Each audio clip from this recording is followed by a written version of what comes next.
Salut et bienvenue dans Cours Central, le magazine du nouveau cinéma au programme de la Gazette. Cette semaine, on a suivi pour vous le Champs-Élysées Film Festival, gros plan sur 3 des films en compétition. Notre masterclass de la semaine sera placée sous le signe du film de genre et tournée hors des villes avec d'abord Pascal Saint-Gevin et son cours Seul sur la route et face à lui un réalisateur dont c'est le premier long, Laurent Tessier. Il nous livre dans les salles aujourd'hui un thriller rural, Toril.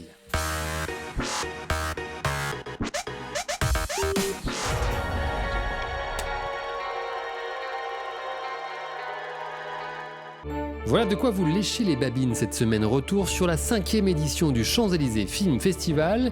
Gros plan sur 3 des films en compétition, à commencer par Je suis un Califoridae de Valentin Roche. C'est l'histoire de Monsieur Mulet, un homme qui vient de mourir en fait d'une crise cardiaque. Et il se retrouve dans un bureau, un étrange bureau, avec un homme qui est là pour choisir en quoi il va être réincarné. J'ai une bonne et une mauvaise nouvelle. La mauvaise nouvelle, c'est que vous êtes mort bien trop tard. Alors la réincarnation humaine, c'est même pas la peine d'y penser, c'est bouclé depuis 14 heures. Maintenant, il va falloir taper dans l'animal. Ah non, ça par contre, ça m'intéresse pas du tout. Et la bonne, c'est que vous pouvez choisir l'animal que vous voulez. Ah. Le but premier, c'est de faire rire et de divertir le public. Et donc c'est une comédie sur un ton léger, très léger. À ce moment-là, quelque chose qui vit dans la forêt, plutôt, je sais pas, un ours ou un loup. Un loup, c'est bien ça, un loup, oui. Il reste un blaireau.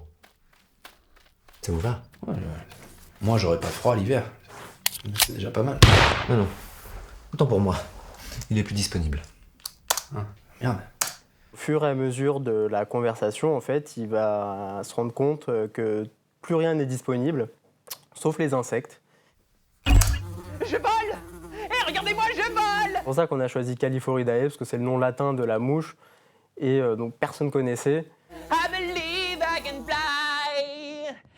Et ça nous permettait une bonne chute avec la mort de la mouche, quoi. On change de musique avec le délicat 12 rue Matisse de Oudia Ponti.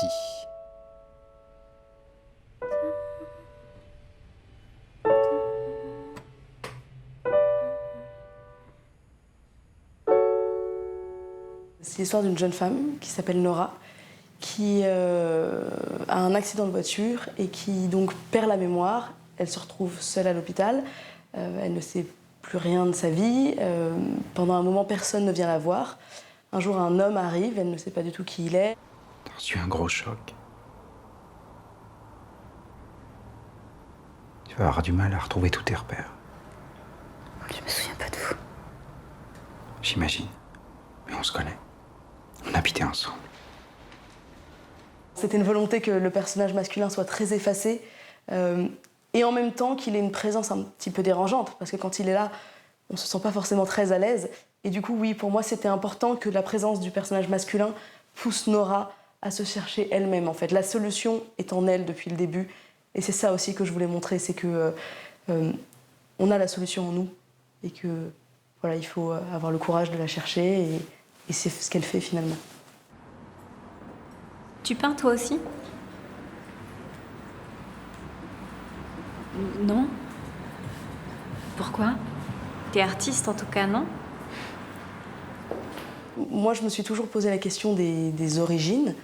Ayant été adoptée et connaissant un petit peu de mon histoire et de mes origines, ça m'a toujours interpellée. Et du coup, je voulais partir à la recherche de ça. Je sais que tu souffres de ne pas savoir qui tu es, mais crois-moi, tu n'as pas besoin de moi pour le découvrir. Même si tu as du mal à te rappeler, tes souvenirs font partie de toi, tu finiras par y accéder. Mais tu dois apprendre à aller de l'avant. J'ai voulu vraiment, dans ce film, montrer le pouvoir de la mémoire sensorielle. Et c'est vraiment par là qu'elle va commencer à se retrouver et qu'elle va en fait finalement accepter ce qui lui est arrivé et arrêter de combattre ce vide qui est là. Et elle va finalement accepter tout ça et elle va se retrouver. Et on finit avec le prix du public de la sélection nationale du Champs-Élysées Film Festival. Ce court-métrage s'appelle Feuille de printemps. C'est signé Stéphane Lee Kuong. Une histoire qui relie les générations avec notamment Frédéric Shaw au casting. Feuille de printemps, c'est l'histoire de Madame Pham, une vieille dame d'origine vietnamienne de 80 ans, qui vit seule depuis la mort de son mari dans un petit appartement de la banlieue parisienne. Elle a ses petites habitudes, elle ne sort pas trop, elle a une auxiliaire de vie sociale qui lui sert de lien extérieur, mais un jour, cette auxiliaire est remplacée par un nouvel auxiliaire, un jeune homme. Tu parles vietnamien? Non. En fait, je sais juste dire 2-3 mots. Moi, demandé la mairie, quelqu'un parle vietnamien. Pourquoi tu parles pas vietnamien? Ben, parce qu'on est en France, vous savez. Kim revient quand?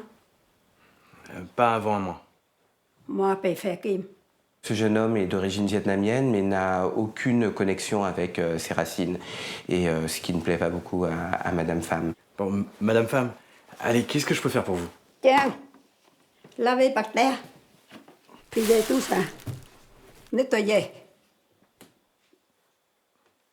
Le film raconte comment Grégoire va un peu pousser Madame Pham dans ses retranchements, essayer de la sortir de sa solitude, et comment de son côté Madame Pham va un peu sensibiliser ce jeune homme à ses origines auxquelles il ne s'intéresse pas du tout. Ce qui a été un peu difficile, ça a été de diriger ma propre mère.